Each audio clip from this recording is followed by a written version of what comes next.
সকলকে আবারও আমন্ত্রণ ক্রিমিনাল জাস্টিস প্রোগ্রাম দেখবার জন্য। আমি solicitor Shafiul Azam, principal of Azam and co solicitors, এবং আমার সাথে আছেন ডেভিড ওয়ালব্যাংক কিউসি। দর্শক, ডেভিড ওয়ালব্যাংক কিউসি দীর্ঘ অনেক বছরের এক্সপেরিয়েন্সড কিউসি। উনি খুব ইম্পর্টেন্ট টপিকের উপর বলছেন আজকে, সেটা হচ্ছে UK's new extra territorial offences of corporate criminal liability. Very important. আমরা ওনার কাছে যাওয়ার আগে আমি সংক্ষেপে supply of a controlled drug এটা কি, অনেকে ড্রাগ অফেন্সের জন্য চার্জ হচ্ছে, ট্রায়াল ফেস করতে হচ্ছে, লং টার্ম আপনার সার্ভ করতে হচ্ছে প্রিজন সেন্টেন্স কনভিক্টেড হওয়ার পরে। সুতরাং আমি পজেশনের ডেফিনেশনটা আমি দিয়েছি ফার্স্ট সেগমেন্টে। সেকেন্ড সেগমেন্টে আমি বলেছিলাম যে possession with intention to supply drugs, এইটাতে আমি বলবো যে কি supply of A control drug, ওইটা ছিল intention to supply drug, intention possession with intent, but এটা হচ্ছে supply of drugs itself. The amount of drugs is less important if you are arrested actually supplying them. যে কত পরিমাণের drugs পাওয়া গেছে এটা কোনো বড় কথা না, যদি দেখে যে আপনি অ্যাকচুয়ালি সাপ্লাই করতেছেন, ওইভাবে আপনাকে কাট আপ করেছে, ধরেছে, তাইলে it is a supplying offence. Then if you only supply a tiny amount of drugs to someone, you could still be charged with the offense. The supply offense-টা হলো এটা greater bigger offense, ওইটার জন্য charge করতে পারে। The police will look for the same sort of evidence as for possession with intent to supply, but because actual supply needs to have taken place, they will also use other types of evidence. Possession with intent to supply এর যে evidence আছে ওগুলো তো police দেখবেই, ও ছাড়া আরও extra evidence police বের করার দেখার চেষ্টা করবে, যেহেতু এটা ডিফারেন্ট টাইপস অফ অফেন্সের মধ্যে পড়তে পারে। This could be CCTV or hidden cameras, or there may be undercover officers in places where drug supply is known to happen. যেখানে আপনার সিসিটিভি এভিডেন্স হয়তো পুলিশের কাছে আছে, তারা দেখতেছে এটা সিসিটিভির মধ্যে আসছে, সে সাপ্লাই করতেছিল, যে অল্প স্বল্প ড্রাগস হোক এটা কোনো ম্যাটার করে না, তাকে দেখা গেছে সিসিটিভির মধ্যে সে সাপ্লাইয়ের মধ্যে, অথবা আন্ডারকভার পুলিশ অফিসার তার কাছে গেছে এবং তার কাছে যে বিভিন্ন ইউজুয়াল প্রশ্ন তারা যেগুলো করে, ওই প্রশ্নগুলো দিয়ে যে উত্তর সে দিয়েছে এতে বোঝা যায় সে সাপ্লাই করতেছিল। আন্ডারকভার পুলিশ অফিসাররা কিন্তু জানে কোন কোন জায়গায় ড্রাগস সেল হয়।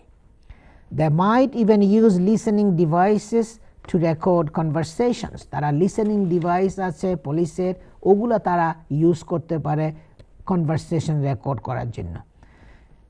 এ common example would be in the car of a suspect. একজন সাসপেক্ট যাকে ধরেছে তার কারের মধ্যে সে যদি অনেকগুলো কথাবার্তা বলতেছিল, ওগুলো তারা রেকর্ড করতে পারে। And this recordings R allowed to be used as evidence in court. এগুলো তারা এখন কোর্টের মধ্যে ইউজ করতে পারে। আরও ডিটেলস রুল কানুন আছে, আমি সংক্ষেপে যেটা বলার চেষ্টা করতেছিলাম, ড্রাগ অফেন্সেসগুলো সিরিয়াস অফেন্স, পজেশনের জন্য ড্রাগস অফেন্সের জন্য আপনার চার্জ হতে পারে। যদি possession with intent to supply offence আছে, এটা আরেকটু হায়ার গ্রেডের অফেন্স। এবং আরেকটা হইল কি সাপ্লাই ইটসেলফ, তারা যদি দেখে যে সাপ্লাই করা হচ্ছে, এটা ম্যাটার করে না কত পরিমাণের ড্রাগসটা সাপ্লাই করা হচ্ছে, তারা সাপ্লাই অফেন্সের জন্য চার্জ করতে পারে। আমি আবার যাব আমার কলিগ ডেভিড ওয়ালব্যাংক কিউসির কাছে। সে দীর্ঘ অনেক বছরের এক্সপেরিয়েন্সড কিউসি। সে দেশে ইউকে এবং ইউকের বাইরে বিভিন্ন দেশে, ইউরোপে বলেন, সে ক্রিমিনাল লয়ের উপরে আপনার লেকচার দেন। উনি বিভিন্ন কমপ্লিকেটেড ক্রিমিনাল লয়ের বিষয়ের উপরে উনি লেকচার দেন। উনি ভেরি এক্সপেরিয়েন্সড কিউসি, অনেক প্রসিকিউশন করেছেন, উনি ডিফেন্ড করেছেন fraud case, money laundering, serious organised crime cases, এবং উনি যে টপিকের উপর যেটা বলতেছেন এটার উপর উনি অনেক লেকচারও দিয়েছেন। সেটা হচ্ছে কি UK's new extra territorial offences of corporate criminal liability. I will go back to my colleague David Walbank QC. You can now start talking, and also maybe when you finish you can recent developments on this topic? Certainly. In the criminal corporate liability. No, absolutely, Shafiul. I think where we got to was I was explaining to your viewers that these provisions come into play where you have a relevant body with an associated person who has committed a tax facilitation offence. And where you have those three circumstances, where those three facts are present, so if those three boxes are ticked, if you like, we are then in the territory of what I described as strict liability, subject to a reverse burden of proof. And again, to make things as simple or as clear as possible, in practical terms, what that means is the corporation or the partnership will, where those three things are present, be automatically guilty of a criminal offence unless it can establish the only available defence under the statute. And in relation to that defence under the statute, the burden of proof is on the corporation. So the corporation has to prove the defence rather than the prosecution disproving the defence. And that defence is, as I've said, showing that they have put in place reasonable prevention procedures. Where they can show that, they will have a defence to a charge under these provisions, even if an associated person has facilitated the evasion of tax by a third party.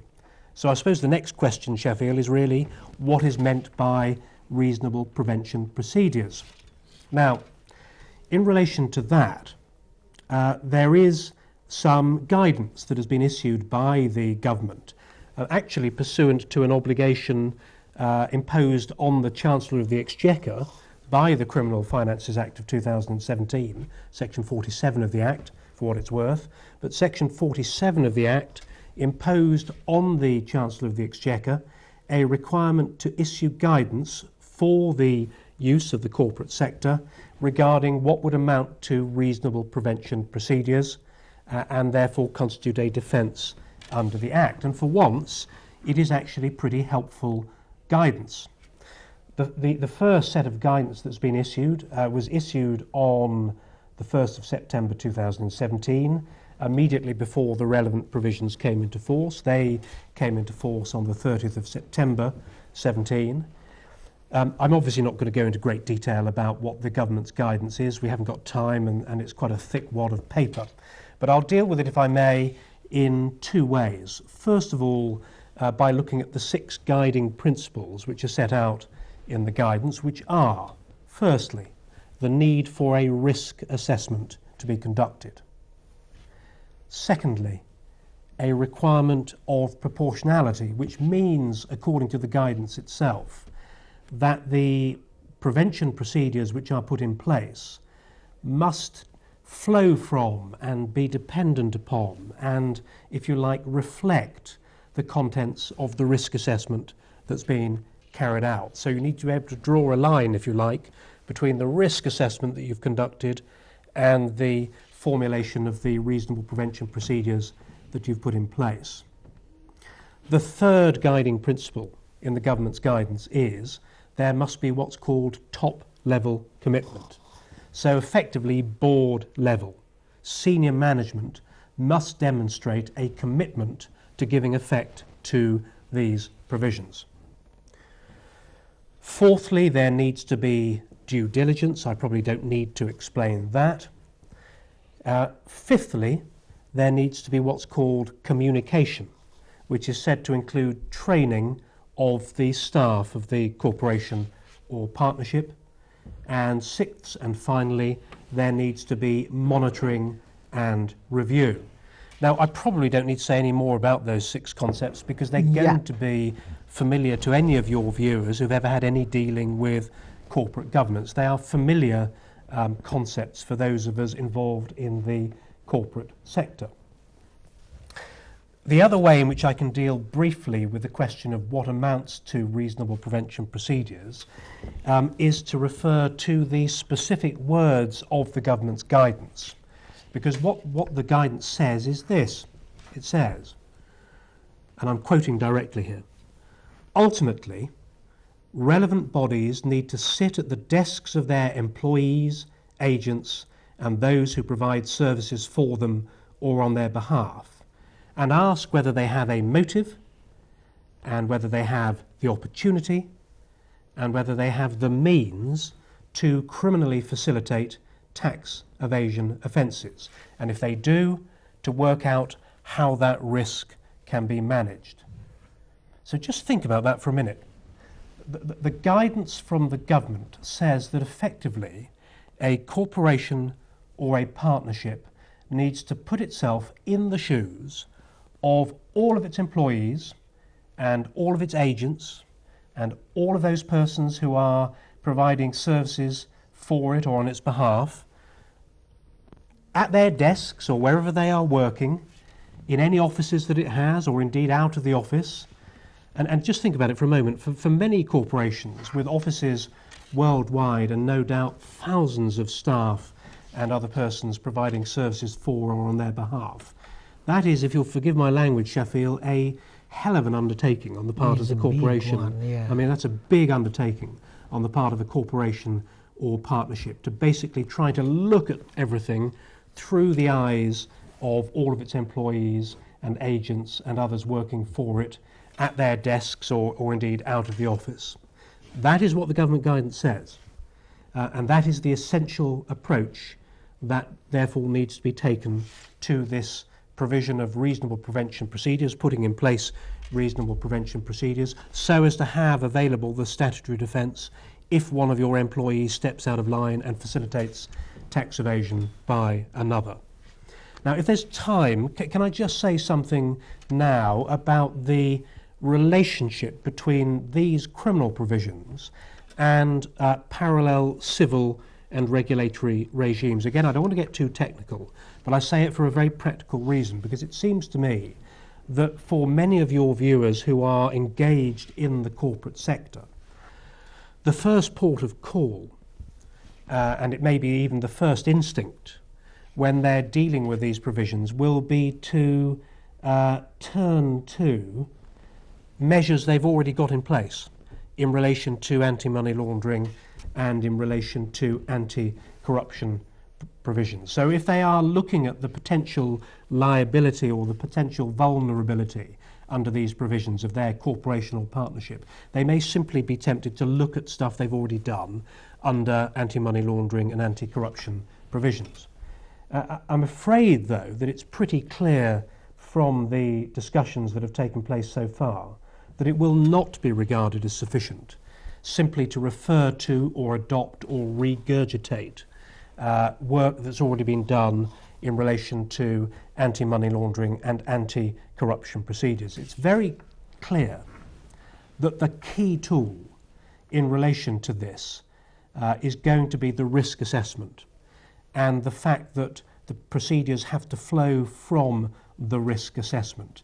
And all the discussions suggest, Shafiul, that what is going to be required is a pretty tough combination of KYI, know your intermediary, for the purposes of bribery and corruption provisions, and KYC, know your customer, for the purpose of anti-money laundering provisions. These are new requirements. They impose new obligations, and they are going to sit alongside and to complement the anti-money laundering and the anti-corruption provisions. But corporations are not going to be able to simply go away, look at what they've already done, and translate across to these new provisions work that has previously been done in relation to those other strands of business regulation, that is anti-money laundering and anti-corruption. I'm going to go on next, and I can do it now or we can do it later in the programme. It's entirely up to you, but I was going to go on next just to recap very briefly who it is that can commit these offences in relation to United Kingdom taxes. Just to recap very briefly, and this is really where it becomes pretty breathtaking. The thing we have to have in mind is that the UK tax offence can be committed by any corporation or partnership, irrespective of where in the world that corporation is incorporated or based. It doesn't need to be a UK company. It doesn't need to have a UK presence. Neither does the associated person whose tax facilitation is bringing his employer, if you like, into the line of fire. The associated person doesn't need to have any link with the UK. The associated person doesn't need to be based in the UK. They don't even need to have been in the UK at the time that they facilitated the evasion of tax by the third party. And that is why I say these are incredibly wide-ranging, breathtakingly wide-ranging provisions. And that is because the explicit goal, the stated goal of the United Kingdom tax authorities and prosecution authorities is to enable them to investigate and to prosecute the evasion of UK taxes wherever in the world that evasion has taken place. Okay, in the next segment, we may just touch on the recent developments. What is about the case laws? Yeah, in absolutely. The next segment. Certainly. দর্শক আপনারা শুনছেন David Walbank QC অনেক complicated issue, অনেক new offence, যেটা অনেক provision এখানে আছে এবং ইটস নট সিম্পল। উনি কিন্তু অনেক সিম্পলিফাই করে শর্টকাটভাবে বোঝানোর জন্য চেষ্টা করতেছিলেন। UK's new extra territorial offences of corporate criminal liability. আমরা নেক্সট সেগমেন্টে আবার আসব, ওইটার উপর কথা বলবো এবং উনি রিসেন্ট ডেভেলপমেন্টের উপরেও কথা বলবেন ওই আইনের উপরে। আমরা শর্ট একটা ব্রেকে যাচ্ছি, ব্রেকের পরে আমরা আবার ফিরে আসব। আমি solicitor Shafiul Azam, principal of Azam and co solicitors, এবং আমার সাথে আছেন ডেভিড ওয়ালব্যাংক কিউসি। সবাই আমাদের সাথেই থাকুন।